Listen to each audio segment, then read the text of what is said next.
नमस्ते प्रणाम, हम गायक अंकित राज परदेसी। आज रवो समझ के बीच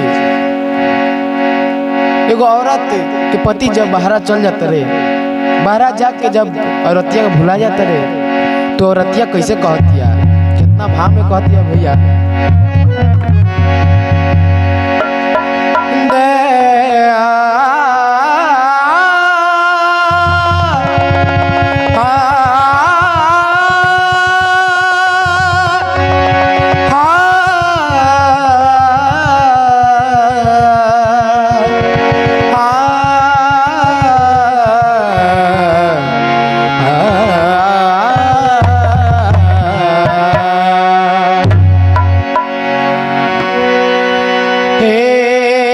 बलम जी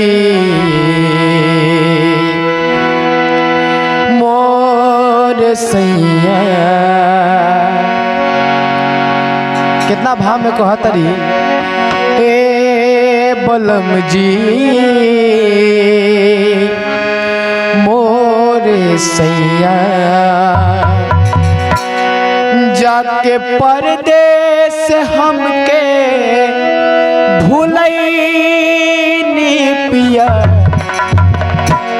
ए बलम जी मोर सैया, ए बलम जी मोर सैया, ए बलम जी मोर सैया, जाके परदेस हमके भूलैनी पिया। ए बलम जी मोर सैया, ए बलम जी मोर सैया, जाके परदेस हमके भुलैनी पिया। ए बलम जी मोर सैया, ए बलम जी मोर सैया।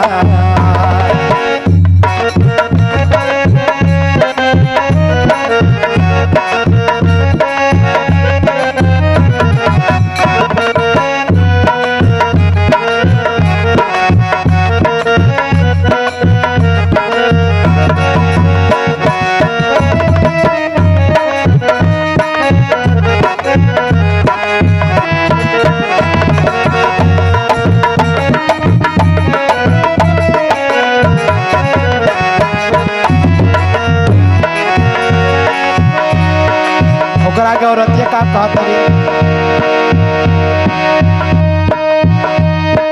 का हमारे याद रउआवे नजी,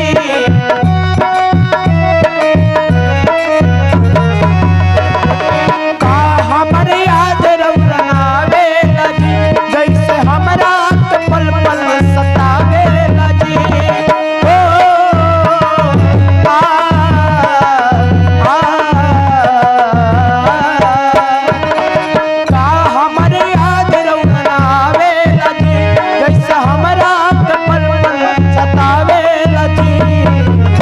नैना बरसे जिया तरसे, नैना बरसे जिया तरसे, जाके कवना शहर में भूलैनी पिया।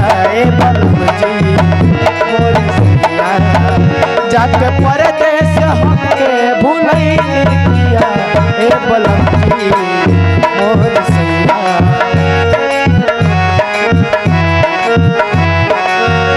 जाके परदेस हमके भुलैनी पिया। ए बलम जी मोर सैया, जाके परदेस हमके भुलैनी पिया। ए बलम जी मोर सैया, जाके परदेस हमके भुलैनी पिया। ए बलम जी